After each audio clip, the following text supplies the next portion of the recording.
అన్న దానికి మాస్టర్ గారు నాందిగా జయప్రద గారి అనుభవంతో మనకి మళ్ళీ మళ్ళీ గుర్తు చేశారు. అంటే ఏదైతే అనుభవం పొందిందో జయప్రద గారు మళ్ళీ మళ్ళీ మన సాధనలో ఒక్కొక్కసారి ఏమారు పొందలాగా మనము శ్రద్ధ మందగిస్తూ ఉంటుంది. మళ్ళీ ఆ సద్గురువే మనల్ని హెచ్చరిస్తాడు. ఎందుకంటే ఆమె టీచర్గా ఉన్నప్పుడు ఆమె చెప్పింది, మాస్టర్ గారండి నేను టీచర్నండి, నాకు అసలు పారాయణ చేయడానికి టైం లేదండి. మాస్టర్ గారు అమ్మ నీ షెడ్యూల్ ఏంటి అంట. మార్నింగ్ ఉదయం 6 గంటలండి, వెంటనే లేచి స్నానం చేస్తాను, వెంటనే మా ఆయనకి టిఫిన్ పెడతాను, నేను వెంటనే స్కూల్కి వెళ్ళాలి, 9ంటికి పరిగెత్తాను, మళ్ళీ సాయంత్రం 4ంటికి వస్తాను, 5ంటికి వస్తాను, మళ్ళీ కార్యక్రమం వంట చేస్తుంటాను. అసలుకి దీనికే ఉండట్లేదు మాస్టర్ గారు. నిజానికి మనం అందరం అనుకుంటే నేను కూడా నిజంగా అనుకోలే, నేను సత్యంలో పడదా నాకు కాదు, నిజంగా చెప్తాను. ఎందుకంటే అది ఎక్కడో సిద్ధార్థ స్వామిది ఒకడు రాకపోవడం వల్ల ఈ టాపిక్ తొందరగా ఎవరు తీసుకుంటారని అప్పుడప్పుడు ఎవరికి ఇవ్వంటే సరైన ఏదో నాకు కొంత తెలిసింది కాబట్టి అది వేరే వాళ్ళ మీద భారం పెట్టలేదులే అని ఈ సత్కార ప్రార్థిస్తుంది. కాబట్టి ఇప్పుడు సంపూర్ణంగా చెప్పలేకపోయాడని కాదు అనుకోవద్దు, దయచేసి ఇది గమనించాల్సిన నా ప్రార్థన. కాబట్టి ఈ టాపిక్ రావడానికి కావాలి. అందుకని ఆమె ఏమంది, నాకు టైం లేదు నమస్కారం. అమ్మ గురువు గారు అన్ని షెడ్యూల్ విన్నారు, సరే సరే అయితే ఒక పని పాపం నీకు అసలు తీరిక లేదన్నావు కదా, నువ్వు నిద్రలేవగానే మంచం మీదే కూర్చొని 11 పేజీలు చదువుతాను, అదే పారాయణ అన్నాడు. అంటే ఎందుకు మాస్టారు మనం ఎంతగా టైం లేదని మనం బిజీ షెడ్యూల్ అని ఎన్ని చెప్పుకుంటామో మరి అనుమతి పొందిస్తారు కొక్కుమంటారు. గురువు గారు తెలుసు, ఆయన అంతా విని నీకు ఎలా సమయం సరిపోతుందో నువ్వు లేవగానే కూర్చో, 11 పేజీలకు వెళ్ళిపో నీ కార్యక్రమానికి. అంటే భాగ్య శుచి కన్నా అంతఃశుచి ప్రాధాన్యం. కాబట్టి అలా పారాయణ చేయమన్నారు. కాబట్టి సద్గంధం పగలికి మరొకసారి మళ్ళీ దాని యొక్క ప్రాధాన్యత తిరుగుతూ మహర్షి గారు చెప్పారు. బాబా చెప్పింది ఇప్పుడు మనం చెప్పుకుంటాము. బాబా ఏమన్నారు, షట్శాస్త్రాలు అక్కర్లేదు, సాధన శతకం అక్కర్లేదు, షట్శాస్త్రాలు అక్కర్లేదు అంటూనే ఇంకొక మాట అంటారు, పని చేయి, దేవుడి నామం ఉచ్చరించు, సద్గ్రంథాలు పఠించు అని. అంటే సాధన శతకం అక్కర్లేదంటూనే సద్గ్రంథ పఠనం చేయమంటున్నారు. ఈ రెండింటికి తేడా ఏంటి? మాస్టర్ గారు అంటారు, బాబా గారు ఆ మాటలు అనడంలోనే చాలా గొప్పతనం ఉంది అంటారు మాస్టర్ గారు. చాలా శ్రద్ధగా విన్నాం. బాబా గారు అన్న మాటలు చాలా గొప్ప. ఎలా ఉంది దానికి ఉదాహరణ చెప్తాను మాస్టర్ గారు. మనం భగవద్గీత చదువుతున్నాం. భగవద్గీత చదివినప్పుడు గుణత్రయ విభాగ యోగం అని, గుణత్రయ విభాగ యోగం అంటే ఏంటి? ప్రవచనాలు అయితే మనకు తెలుస్తుంది. ఆ గుణత్రయ విభాగ యోగం ప్రాధాన్యత ఏంటో, ఆ గుణత్రయ విభాగ యోగంలో చదువుతున్నప్పుడు నీకు సత్వగుణం ఉందా, రజోగుణం ఉందా, తమోగుణంగా ఉందా, రజోగుణంగా ఉన్నది తమోగుణంగా ఉన్నదాన్ని నువ్వు సత్వగుణంగా నువ్వు ఎలా పంచుకోవాలి అని తెలుసుకోవడంలో నీకు ప్రయోజనం ఉంది. అది సత్యాన్ని పఠనం అంటారు మాస్టర్ గారు. దీనికి మాస్టర్ గారు మళ్ళీ ఎంత చక్కగా ఎన్ని ఉదాహరణ అండి. ఉదయానికి మనకు ఇందాక చెప్పారే, మన సార్ వ్యాస మహాముని రాసుడు గణపతి అంత కాదు, మనం ఎన్ని చెప్పినా తప్పులే రాస్తున్నాం. నిద్రపోతుంటే అమ్మగారండి ఏమంటే మీరు చెబుతూ ఉంటే వాడు రాస్తున్నాడు, నిద్రపోతున్నాడండి, తప్పులు రాస్తాడేమో అని. ఒకసారి మాస్టర్ గారిలో ఎంత హాస్యప్రియం అంటే సద్గురువుకి ఎంత ప్రేమ తను ఆశ్రయించిన వారికి. అప్పుడు అన్నాడు, మరి ఒక పర్యాలు రాన్నాడు. ఏంటి చెప్పాడు? తప్పులని భరద్వాజావి, ఒప్పులని హరిగన్నా అన్నాడు. అంటే జాగ్రత్తగా ఒక తప్పైన చెల్లించండి నేను చెప్పాను అన్నాడు. మీరు చెప్పలేదు మాస్టర్ గారు అంటే నేను కడతానని చెప్పి నేను పూర్తి చేశాను. నేను చెప్పిందే నాయన, నీ సొంతంగా పెట్టాలి నాయన అన్నాడు. సరే మాస్టర్ గారు అంటే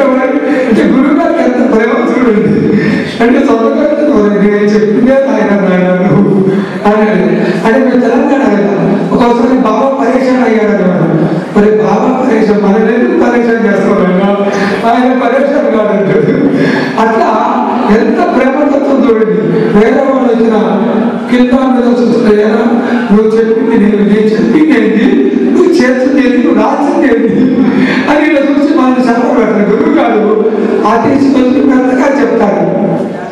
గురువు గారిని అలా తెలుసుకొని ఏదైతే మెడుగులు చెప్పారో ఆ మెడుగులు తెలుసుకొని పారాయణ చేయడమే సద్గతపడతాం. ఏది చెప్పాలో అది తెలుసుకొని చేయడమే సద్గతపడతాం. మన వాడికి కొత్తగా తెలివి పెరుగుతుంది. నేను ఎందుకు చెప్తున్నానంటే లీలామృతంలో మహర్షి గారు రాశారు, సూక్తులు రాశారు, ప్రబోధామృతం రాశారు, దాన్ని వివరణ చెప్పారు. ప్రబోధంలో ఏదైతే మనకు బతుకమో అది సూక్తుల ద్వారా ప్రబోధామృతులు వివరించారు, ప్రవచనాలు ఇచ్చారు. కానీ మహర్షి గారి మన యొక్క తెలివి పెరిగిందని మహర్షి గారు లాగా సత్యాన్వేషణం అనే భావం మనలో ఏది అహంభావం భావం కాదండి.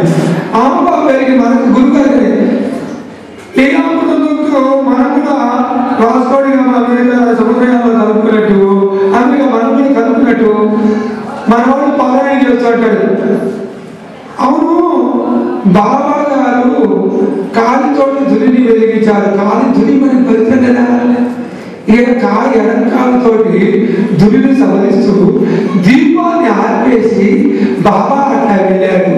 ఆయన ఎందుకు అలా చేశారు? ఆయన ఏం చేసి నీకు ఎందుకు ఆయన ఎడంచేత చేశాడు, ఉడుకాలతో చేశాడు. ఆయన దీపాలు ఆరిపితే నీకెందుకు యోగచర్య అని చెప్తుంటే మనలో అంటే సత్యంగా పడడానికి శాస్త్ర శతకానికి ఈ టాపిక్ డీటెయిల్ కాబట్టి చూడండి. గమనించవలసిన ప్రార్థన ఏం చెప్తున్నారు? శాస్త్ర శబ్దం అక్కర్లేదు, నన్ను సత్యంగా పడుతున్నాను. మనము సత్యంగా పడుతున్నాను, శాస్త్ర శబ్దంలోకి వెళ్ళిపోయాం. ఇదేం చేశారు? మన మీద కొత్త కనుక్కున్నావా అని తెలుసుకుని గురువులు తెలిసిన వారికి మీకు తెలుసా, మీరు పారాయణ చేశారా, వాడి ఆసక్తి అవునా, అవును ఎందుకని బాబా గారు అయ్యో నేను ఇలా అవుతుందా కానీ నేను ఇది గుర్తుపడితేనే ఎడంకాలతో ఎందుకు కట్టాడు, దీపాలు ఎందుకు కనిపించాడు అనేటప్పటికీ మాస్టర్ గారు ఓరే ఓరే అన్ని రూపాలు అందలేదు, ఆయన నేను ఉన్నారా, నువ్వు గుర్తుపెట్టుకోరా, సత్వగుణంగా వెళ్ళాలి ఎన్ని చెప్పినా మనం అన్ని మానేసుకొని ఇది మాత్రం పట్టుకుంటాం. మళ్ళీ అందరు కలిపిన వాళ్ళందరూ చెప్తాం, వాడి గురించి కూడా మనం పాడు చేస్తాం. వాడి చేస్తాడు పారాయణ చేస్తున్నప్పుడు వీడికి ఆలోచించింది కదా, ఇంకోటి ఉందాం మనం కూడా ఒక కొత్త చదువుకుందాం. కానీ ఇలా అవుతుంది అలా మొదలుపెట్టాలి కదా. ఏం చేశారు? అవును దుర్గతున్నాడు కదా, ఒకసారి మాంసం వండి పక్కన పెట్టాడు. అసలు మాంసం వండి పక్కన పెడితే ఆయన దుర్లోకి తలబెట్టాడు, ఒక కాంతి వచ్చింది. అది ఏంటి అని అనుకోండి. శాస్త్ర శబ్దంలో పడి నిజంగా పారాయణ పదవి కింద మారిపోతారు. దయచేసి నాయన మీరు నేను చెప్పినట్టు చేయకండి. మీ సొంత కవిత్వాలు మీ యొక్క అతి తెలివితేటలు ఉపయోగించకుండా సద్గత పడదేద్దాం. మన మీద కొత్తగా అనుకోలేదు. అన్ని మహర్షి గారు అన్ని పట్టు ఒలిచి పట్టినట్టు మనకి నోటికి అందించారు మహర్షి గారు. అది చదివి మహర్షి గారు అనుగ్రహం పొందితేనే అది నిజమైన సద్గత పఠన. శాస్త్ర శబ్దము అక్కర్లేదు. అందుకని అయ్యవారు ఏం చెప్తాడంటే ఈ సద్గతపడానికి శాస్త్ర శబ్దానికి గుణత్రయ విభాగ యోగానికి చెప్పుకుంటూ ఏది మర్చిపోతామో ఏది కీలకమైందో గుణత్రయోగాలు ఏది తెలుసుకుంటే మనకి అది మొత్తం అర్థమవుతుందో మాస్టర్ ఉదాహరణ చెప్తారు. మనం ఏది పట్టుకోవాలి ఈ సమయంది దీనికి ఉదాహరణ చెప్తారు మాస్టర్. ఒక పెద్ద సభ జరుగుతుంది. ఒక పెద్ద సభ జరుగుతుంటే ఎందుకు అనౌన్స్మెంట్ చేశారు. ఆ సభలో ఏమని ఫలానా పోలిన వాడు ఫలానా వాడు కూడా వస్తాడు, వాడు వస్తే వాడు దొంగతనం చేస్తాడు, వస్తువులు ఎత్తుకుపోతాడు, మీరు జాగ్రత్త అని అనౌన్స్మెంట్ చేస్తున్నారు. అతనికి అప్పటి వరకు మన మామూలుగా ఎవరి లోకంలో వాడు, నిజానికి ఎవరి లోకం వాడే. అందరూ ఎవరి లోకం వాడని, ఎందుకంటే ఎవడు శోభ వాడి, ఎవడు గొడుగు వాడి, ఎవడు శోభ వాడి. కాబట్టి ఎవరి లోకంలో వాళ్ళు ఉంటుంటాం. ఎప్పుడైతే అనౌన్స్మెంట్ చేశారో వెంటనే ఏం చేస్తాం మనం? అలాంటి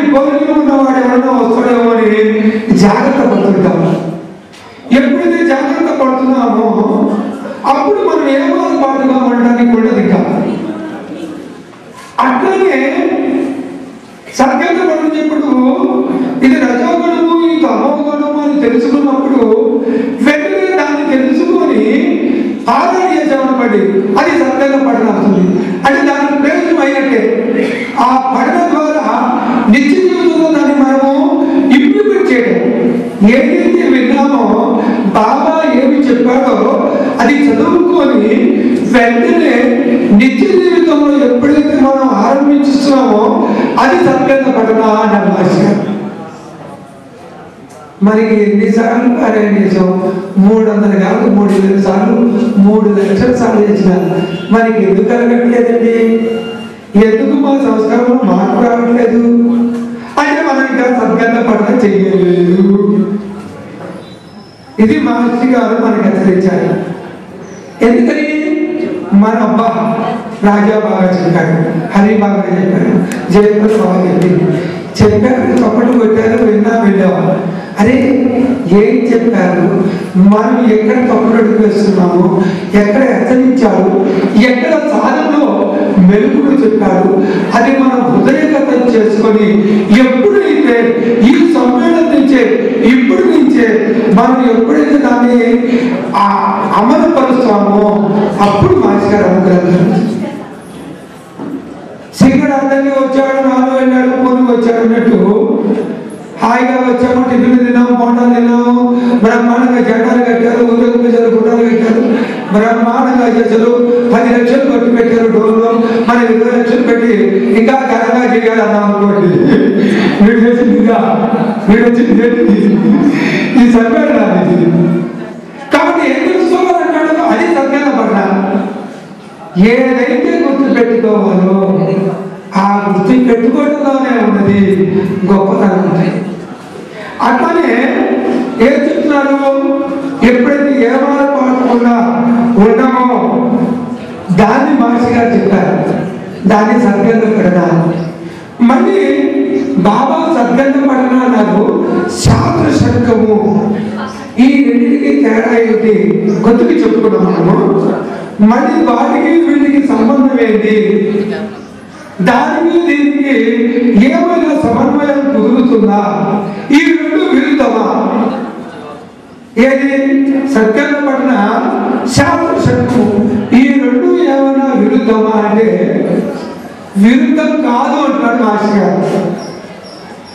అందుకనే బాబా ఇప్పుడు శాస్త్రము శాస్త్రాలు ఎన్నటికీ అబద్ధం కాదా, దాన్ని నువ్వు గ్రహించడం నీకు తప్పుంది రానట్టు. కాబట్టి సత్యంగా పడినా శాస్త్ర శక్తి రెండు ఒకటే, కానీ నువ్వు గ్రహించేస్తున్నావు.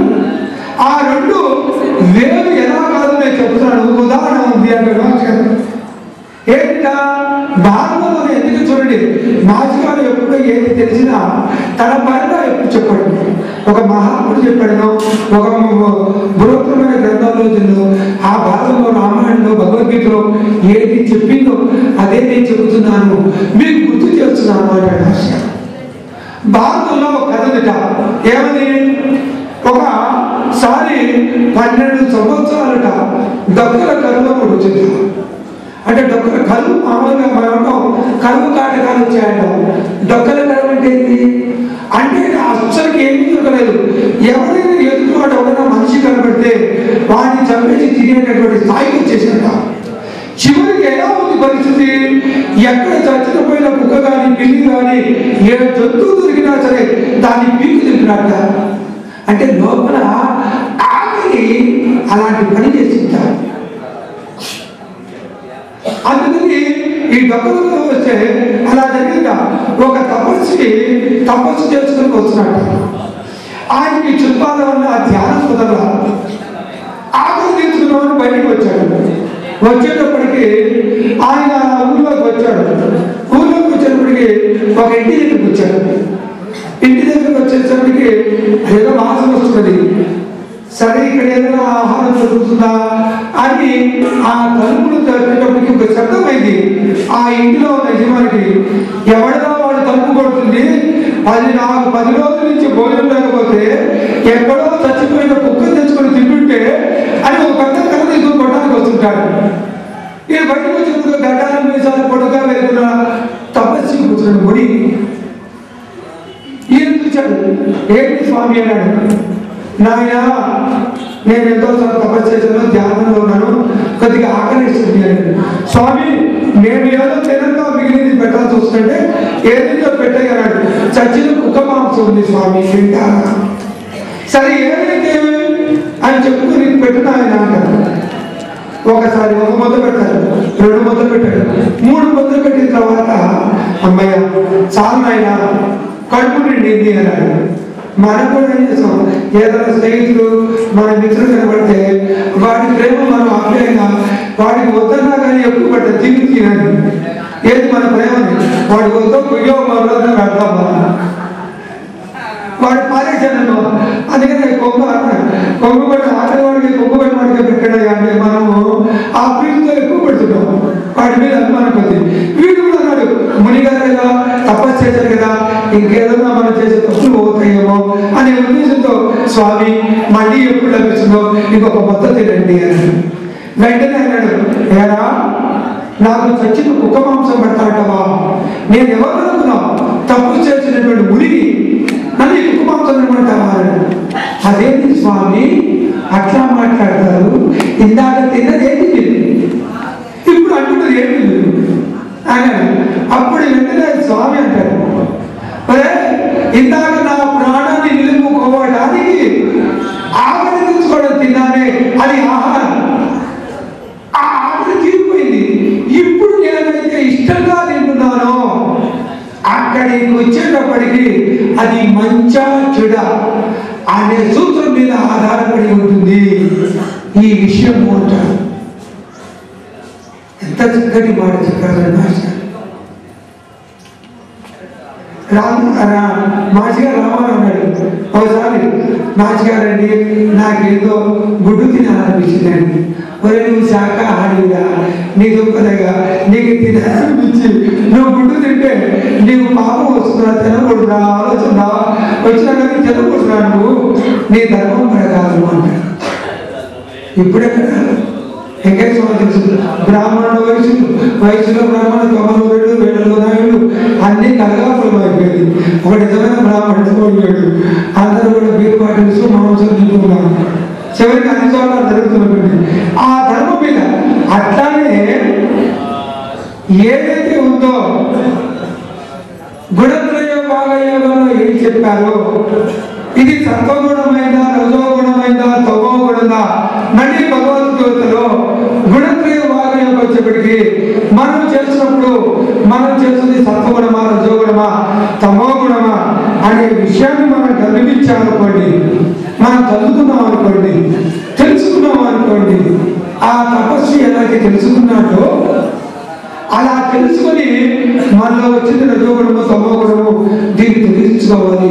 బాగా చెప్పిన సూక్తి ద్వారా, బాగా చెప్పిన బోధ ద్వారా అని ఎప్పుడైతే వాడు చదువుతాడో అది సత్యన పఠన. ఇది మంచిగా చెప్తాడు. ఇలా సత్యన పఠన చెప్తాను. అలా భగవద్గీతలో గుణత్రయ బాగా తెలుసుకుంటే వాడన్నావు కదా, నీ అర్హత ఏంటి, నీ స్థితి ఏంటి, నీ స్థాయి ఏంటి? వాడనేవాడు వాడి మనలంటే రాస్తాడ సద్గురు. అందుకనే మాట్లాడాలి చెప్తూ ఇంకొక మాట అంటాడు, ఏమని బైబిల్ ఒక ఇతరులో కంట్లో నలుసు తీసే ముందు నీ కంట్లో ఉన్న దూరాన్ని తొలగించుకోరా అన్నాడు. అసలు కంట్లో నలుసు పడుతుందని దూరం పడితే కనిపిస్తుందా? అంటే వాళ్ళ ఒక తప్పు 2 తప్పులు ఉన్నాయి. ప్రతి ఒక్కరిలోనూ తప్పులు ఇచ్చేటటువంటి గుణము తెలియదు. అది ఎట్లా ఉంది, అది బ్రహ్మాండంగా నరసలాగా కాకుండా పెద్ద ముద్దులాగా ఇంత పెద్దగా ఉంటున్నాం. అది గుర్తుపెట్టుకో. అందుకని మాస్టర్ గారు ఇలా చెప్పుకుంటూ గుణత్రయ భాగయోగంలో మళ్ళీ ఎంత అంటే ఇది చాలా ముఖ్యమైన విషయం. గుణత్రయ భాగంలో మాస్టర్ కాబట్టి నీ మనస్సు సత్వగుణంగా ఉందా, రజోగుణంగా ఉందా, తమోగుణంగా ఉందా? సత్వగుణంగా లేనప్పుడు, రజోగుణ ప్రధానంగా ఉన్నప్పుడు దాన్ని ఎలా అయితే సత్వగుణంగా నువ్వు నిలుపుకోవడానికి ప్రయత్నం చేస్తున్నావు అలా చేసేటప్పుడు ఇట్లా ఉంటాట. మళ్ళీ మనం చదువుతున్నప్పుడు ఏమనిపిస్తుందా, నేను సత్వగుణంగా ఉన్నానండి. మళ్ళీ మనం ఆలోచిస్తాం, ఈ పారాయణ చేసాం ఇది విన్నాం. మనం ఏమంటాము? ఎవరికి వాళ్ళు తెలుసుకోవాలి. మనది సత్వగుణమా, రజోగుణమా, తమో గుణమా అని మనం చదువుకొని ఏం చేస్తాము?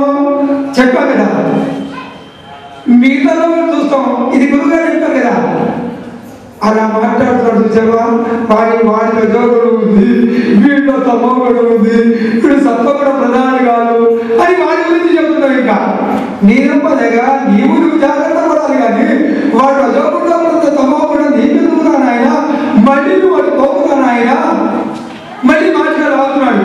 ఎందుకంటే మనం అటు వెళ్ళిపోతాం.